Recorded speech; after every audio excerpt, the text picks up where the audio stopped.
नमस्कार दोस्तों। आज मैं आपको एक ऐसी कहानी से परिचित कराने वाली हूँ जिसे सुनकर आपके रोंगटे काँप उठेंगे। आखिर क्यों खाया 7 भाइयों ने मिलकर अपनी ही सगी बहन का मांस? जानिए सच्ची घटना। यह घटना एक ऐसे युग की है जिसमें जो इंसान थे वो मांस खाया करते थे। उस समय की बात है। एक परिवार था, उसमें 7 भाई और एक बहन थे। सातों भाई दिन भर शिकार करते थे और उनकी प्यारी बहन घर में बैठकर उनके लिए खाना बनाया करती थी और शाम को सब साथ बैठकर खाना खाया करते थे। एक दिन ऐसा हुआ, सातों भाई शिकार करने के लिए जंगल गए। वहीं इधर उनकी बहन, प्यारी बहना खाना बनाने में डटी हुई थी। वह साग काट रही थी। साग काटते समय उस बहन की उंगली साग के साथ कट गई। अब उसी समय उसके भाई वापिस आ गए। बहन चुपचाप इधर उधर अपनी उंगली को छिपा रही थी कि कहीं मेरे भाई जान जाएंगे तो दुखी हो जाएंगे कि आखिर उनके बहन की उंगली कट गई।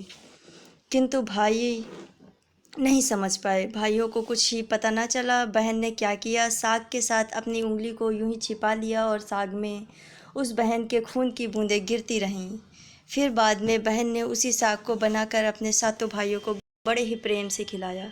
सातों भाइयों ने कहा, वाह मज़ा आ गया बहना, तुमने तो बहुत अच्छा साग बनाया। दूसरे दिन वह यूं ही जंगल गए और जंगल में यूं ही शिकार कर रहे थे तो उन्होंने सब आपस में बैठकर कहा कि कल बहन ने जो साग बनाया था वह तो बहुत ही अच्छा था, जिसे खाकर मज़ा आ गया। आज जाएंगे और घर में जाकर अपनी बहन से पूछेंगे कि आखिर ऐसा क्या डाला था उसमें तुमने बहना कि साग इतना अच्छा लगा।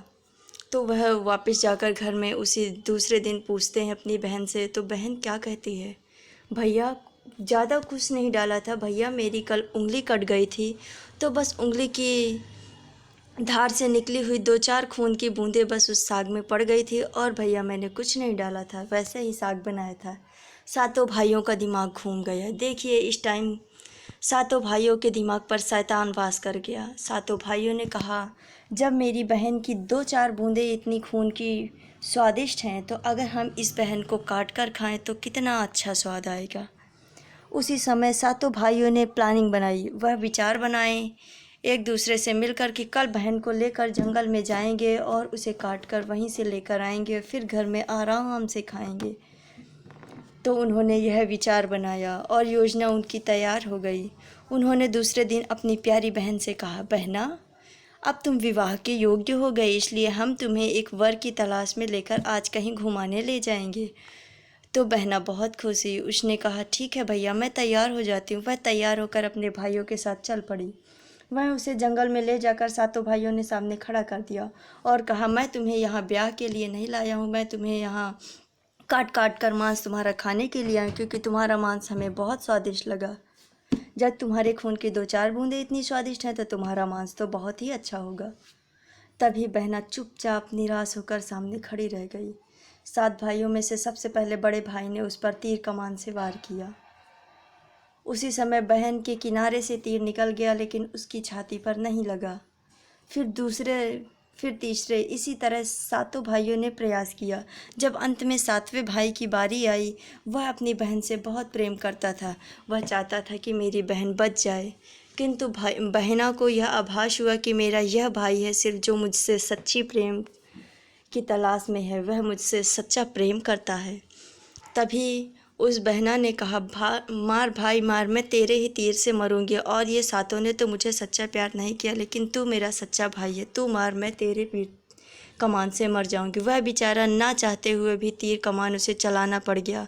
मजबूरी में उसने तीर कमान से चला दी और बहन की छाती पर लग गई। वहीं बहन की मृत्यु हो गई। सातों भाइयों ने चीर फाड़ कर बहुत ही बेरहमी से अपनी बहन को खाना चालू किया। वहीं 7वें भाई से भी कहा, तू भी खा। उसे भी निवाला हाथ में दिया। उसने क्या किया, उस निवाले को उसी मिट्टी में चुपचाप किनारे गाड़ दिया और खाने का नाटक किया कि हाँ मैंने भी खा लिया है। वहीं पर उसने उसके मांस को काट दिया और सातों भाई घर चले गए। छोटा भाई बहुत दुखी था कि उसकी प्यारी बहन की आज मृत्यु कर डाली इन 6 भाइयों ने मिलकर। तभी थोड़े दिन बीत गए। जहाँ पर उस बहन का मांस गड़ा था वहीं पर एक वृक्ष उगाया।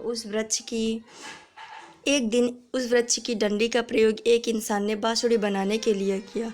वह बांसुरी उस डंडी से बनाता है और गांव-गांव ले जाकर उसी डंडी की बांसुरी को बजाता है। तो वह सभी के घरों में बांसुरी बजाता है और बांसुरी बहुत अच्छी बजती है। किंतु जब वह उन खूनी सातों भाइयों के घर में जाता है, तो जब पहले के घर के सामने बांसुरी बजाता है तो बांसुरी में बहुत ही बेसुरी ध्वनि निकलती है और कहते हैं, तुमने तो मुझे बहुत बेरहमी से मारा, तुमने तो मुझे बहुत बेरहमी से मारा। ऐसी ध्वनि निकलती है। जैसे ही छयों भाइयों तक के घर तक वह इंसान पहुंचता जाता है, यही ध्वनि निकलती है। किंतु जब सातवें भाई के घर जाता है, वह छोटा भाई, उसके घर के सामने वह इंसान बांसुरी बजाता है तो बांसुरी बहुत ही सुरीली बजती है और कहती है, मेरे प्यारे भैया, मेरे प्यारे भैया। ऐसी ही बांसुरी की ध्वनि निकलती रहती है। तो वह बांसुरी वाले से वह छोटा भाई कहता है, हे भाई, यह बांसुरी क्या तुम मुझे दे दोगे? वह थोड़े से पैसे देकर बांसुरी को खरीद लेता है। फिर अंत में क्या होता है, वह उस बांसुरी को रख लेता है और रोज़ सुबह शाम बजाया करता है। एक दिन वह बांसुरी बजाकर रख कर घर में बाहर चला गया और जब वह वापस आया तो उसने देखा कि उसके घर की सारी साफ़ सफाई, खान पान की सारी व्यवस्था कोई कर जाता है। उसे इस बात में संदेह हो जाता है कि आखिर मेरे घर का यह सब काम कौन कर जाता है। एक दिन वह बाहर न जाकर अलमारी के पीछे छिप जाता है। बांसुरी बजाकर वह जैसे ही रख कर अलमारी के पीछे छिप जाता है तो उस बांसुरी से उसकी बहना निकलती है और सारे घर का काम काज करती है। दूसरे दिन फिर ऐसा ही होता है, वह बांसुरी के अंदर चली जाती है। फिर दूसरे ही दिन वह ऐसा करता है, बांसुरी बजाकर अलमारी के पीछे छिप जाता है और उसे किसी ने विचार में बताया था कि जब तुम्हारी बहन आए तो तुम उसे काम करने देना और जब वह वापस जाने लगे तो तुम पहले ही उस बांसुरी को जला देना। वह ऐसा ही करता है, उस बांसुरी को जला देता है और उसकी बहन बाहर रह जाती है। फिर इसके बाद वह उस अपनी बहन के सामने आ जाता है, कहता है, मेरी प्यारी बहना, तुम मेरे पास वापस आ गई, मुझे बहुत खुशी हुई।